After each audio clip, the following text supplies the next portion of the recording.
Hello, this is Coy, and welcome to the Eclectic Cottage. Thanks for joining me today.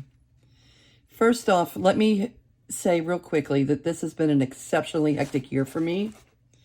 There have been a lot of things taking place in my life that have impeded the flow of my creative practice. And like anything else, the longer I've gone between videos, the easier it's been just not to make them. So that's why you haven't seen a lot of me here. I haven't posted a lot of videos.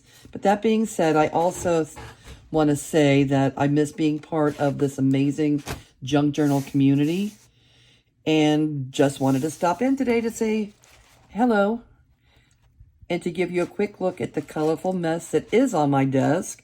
It's not junk journal, it's my art journal. This is the way for decades that I've journaled, you know, with paint and words and such. So I'm putting together a new one, and it's quite messy, and it's hard for me to do both crafts, do both the art journaling because of the mess. I don't know if I can show you the mess that's on my desk.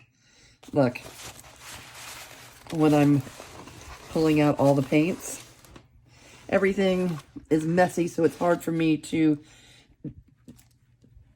you know, to shift in between both the junk journals and, you know, a full-on mixed media art journal. Anyway, I'm going to show you real quickly some of the pages. I always, for years, have journaled, I made my junk journals on file folders.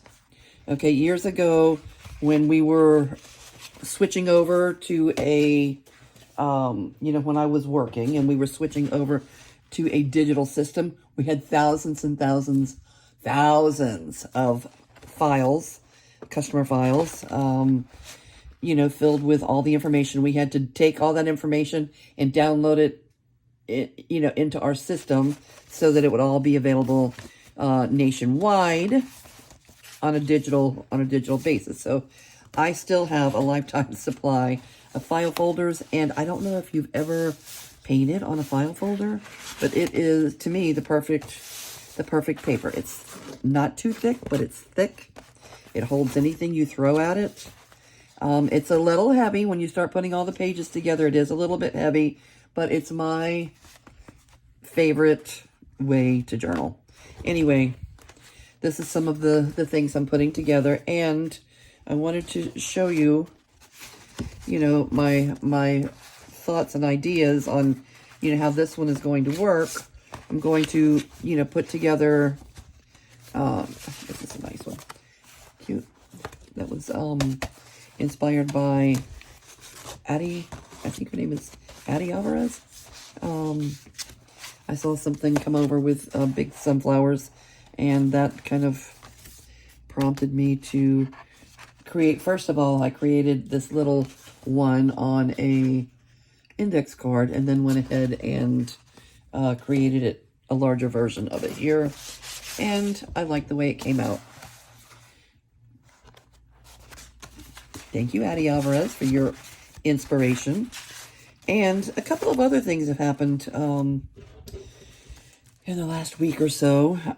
Susie Blue, I don't know if any of you are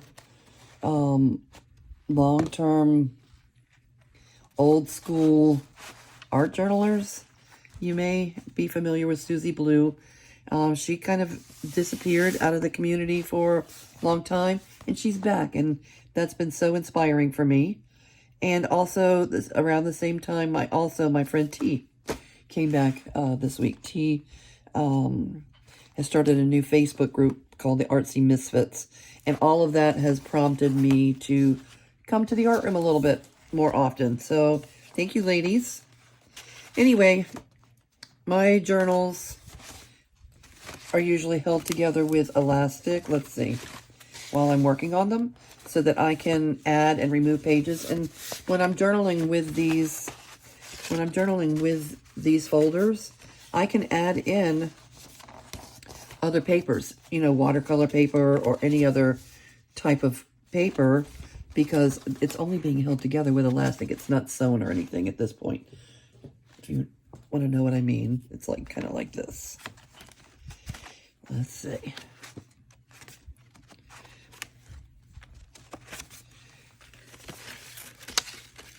Okay, so it's held together and it's kind of a book, but if I wanted to add something, anything in here, I could, and you can remove things, add things, remove things, take them out to work on them, you know, easier.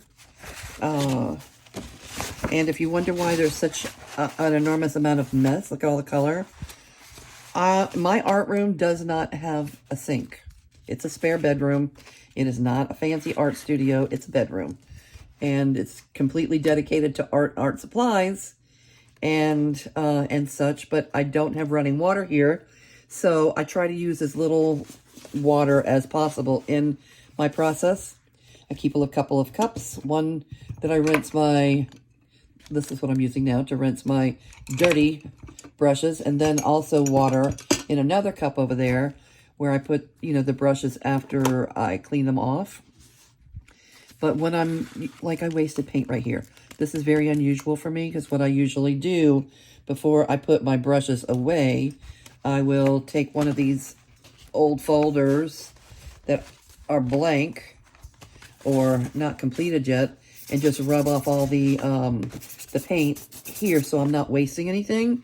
With abstract art, it doesn't matter what's on this first layer, because 90% of the time, what's on this first layer is just a first layer, and it's not, you know, it's not going to make it to, you know, to the final top layer most of the time.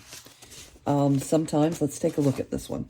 Sometimes, this one I did this week, and I just covered over everything in yellow, and then just started adding layer after layer after layer after layer. And I'm not finished with layers on this one, but you can see that, you know, any of this stuff that was already on there, like this, like this, like this, you can't even see it anymore, because once you put white paint, I always keep a nice supply of white paint around. You know, you just white or gesso over, you know, over the spots that you wish to change. And when you do see things that you want to keep, it's easy to, you know, to keep them, and then just keep layering over and over and over them. Anyway, that's what I'm doing. And again, I just wanted to stop in and say a quick hello. If anybody is interested in, I know this is, you know, really a junk journaling community more than it is an art journaling community. But if anybody's interested in seeing more process videos as I'm working on putting this journal together, let me know in the comments, and I can do that. Okay, everybody. I just wanted to say hello again. Have a good rest of your day, and it was nice catching up with you. Bye.